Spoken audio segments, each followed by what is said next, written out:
గరుడ పురాణంలో మిమ్మల్ని ఆశ్చర్యపరిచే విషయాలు చాలా ఉన్నాయి. మానవుడు చనిపోయాక ఏం జరుగుతుంది? మరణించిన తర్వాత 10 రోజులు ఆత్మ ఏం చేస్తుంది?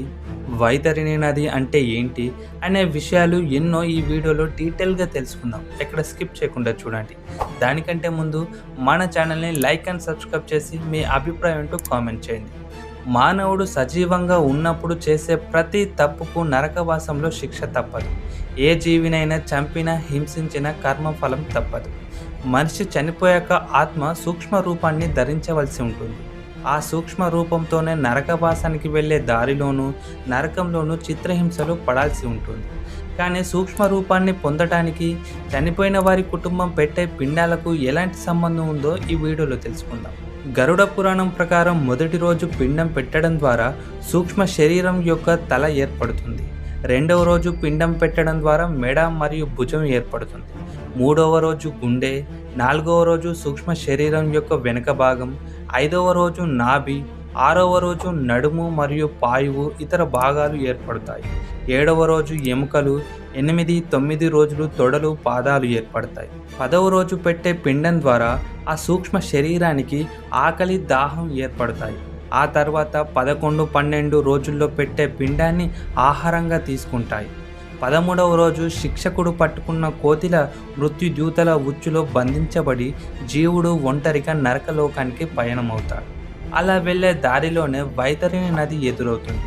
మీరు అనుకున్నంత అందంగా ప్రశాంతంగా ఉండదు. తలుచుకుంటేనే ఒళ్ళు వణికిపోతుంది. వైతరిణి నది సుమారు 100 యోజనాల వెడల్పుతో చీము మరియు రక్తంతో నిండి ఉంటుంది. దీని ఆనకట్ట పాపాత్ముల ఎముకలతో నిర్మించబడి ఉంటుంది.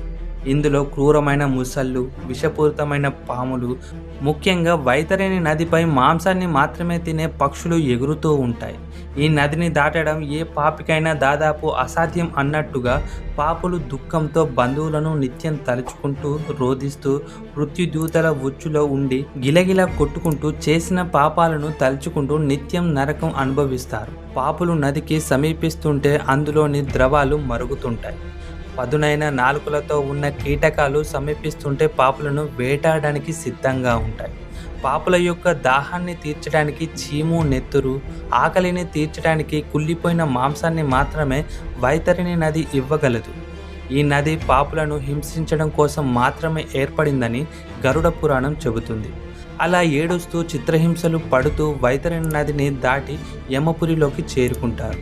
ఈ యమపురిలో విధించే హింసలు వర్ణించడానికి కూడా చాలా అసహ్యంగా ఉంటాయి. ఎలాగోలా వచ్చిన పాపిని నాసిక రంధ్రాల ద్వారా లేదా చెవుల రంధ్రాల ద్వారా గొలుసులను తీసి కట్టిపడేస్తారు.